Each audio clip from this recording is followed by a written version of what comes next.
Hey guys, murakaza neza muri Alani Autos. Uyu munsi tuje kuganira ku yindi modoka yitwa Kia Sorento. Ni benshi mukunze kuza kugura imodoka muri Alani Autos mukagira amatsiko yo kumenya itandukaniro riri hagati ya Kia Sorento 2010 ndetse na 2013.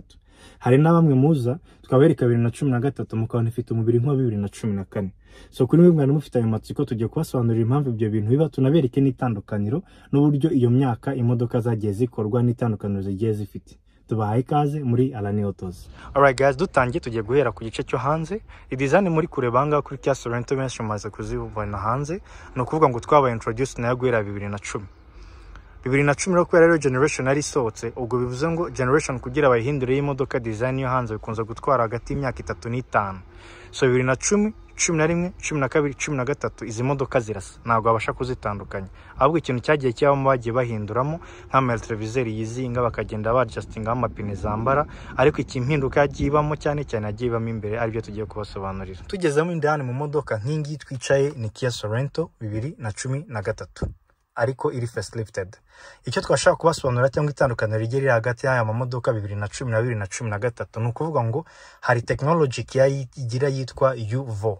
Iyo UVO rero ni igenda yongera technology mu modoka. Wasangaga 2010 na 11 icyabaga kiyongereyemo ari nko kuvuga ngo ni Bluetooth connectivity, kurya imodoka ashobora kuba yakwiconnecta na telefone yawe, ariko wasanga 2010 ugasanga ntago ibyo bintu bifite. Wareba nko kuri no volant ugasanga ifitemo aho kongereza volume gusa. Uko imyaka yagiye rero izamuka 2012 nibwo twagiye dusanga azama ama cruise control, ugasanga ama parking sensors, ugasanga bongeyemo ama screen agiye atandukanye, hajemo radio ya satellite, hakazamo navigation system aho washobora kuba wakoresha GPS kuyobora, ndetse nama rear view camera cyangwa za kamera z'inyuma kugenda ugira ama option yo gutwara mu ma eco mode. So mindani muri izi modoka niho hagiye hazamo evolution ku buryo buri modoka yagendaga izanamo technology bagiye bayongeremo, ariko tubibutsa inyuma iyi modoka design yagumaga ari imwe. Alright guys, dore sasa abantu bahita batangira kuyoberwa izi modoka aho zigiye zitandukanira. Murabona nk'iyi ngiyi ni design 2010 kugera 2013. Iyi ngiyi nibwo twabashije kuba introduced 2014 kubera ko icyo bahinduyeho umubiri wari umwe, ahubwo bahinduye amatara y'inyuma, ndetse tunaberetsa aha ngaha imbere turi kugenda murabona yuko n'amatara y'imbere yahise ahinduka. Murabona yuko aya matara naya ngaya byaratandukanye, murabona yuko n'ama fog light yo hasi aratandukanye, ndetse na calandre zizi modoka ziratandukanye. Iyi niyo facelift wese badukorera 2014 2015 baduha design nshyashya. Guys, mu gihe rero tubashe kugisobanukirwa ahantu abantu bahita baba confused, murabona iyi modoka ifite umubiri wa 2014, ariko tuje kureba chassis yayo murabona yuko imodoka iratwereka ko ari 2013.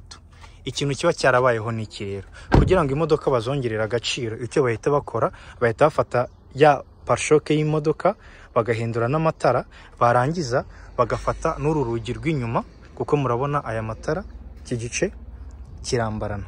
Icyo bahita bakora rero bahita bafata rwa rugi rw'inyuma bakaruhindura, ndetse bagahindura na parshoke imbere n'amatara. Imodoka yari ya 2013 cyangwa 12 cyangwa 11 ikaba yahinduka ikahita isa n'iya 2014.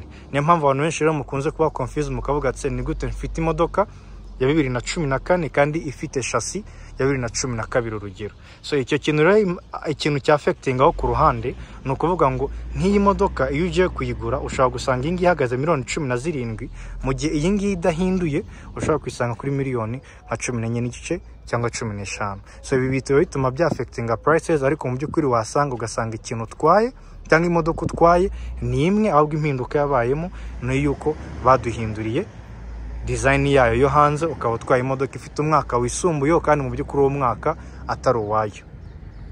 Alright guys, mu nyuma rero 2015 icyo yaje kudukorera, yaje guhindura chassis y'imodoka, ihindura buri kintu cyose paraporo y'iza 2014 10 iyo myaka, hanyuma itiduhereza new look, aho mubona yuko baduhinduriye amatara, mwana yuko na calandre byarahinduye, hanyuma baduhereza na bumper lights zo hasi cyangwa fog lights, hanyuma n'icyakurikiyeho no mindani nkuko twe twaberetse 2010 kugeza kuri 2014 buryo indani zisa.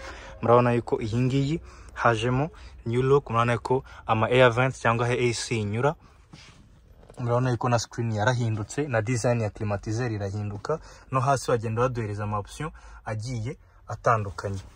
Ndetse tunaberetse n'inyuma, murabona yuko n'inyuma yahise iba indi modoka, mubona yuko ibaye n'imodoka ndende cyane par rapport yiriya yindi twaberekaga, cyangwa par rapport y'umwaka wa 2010 kugeza 2014.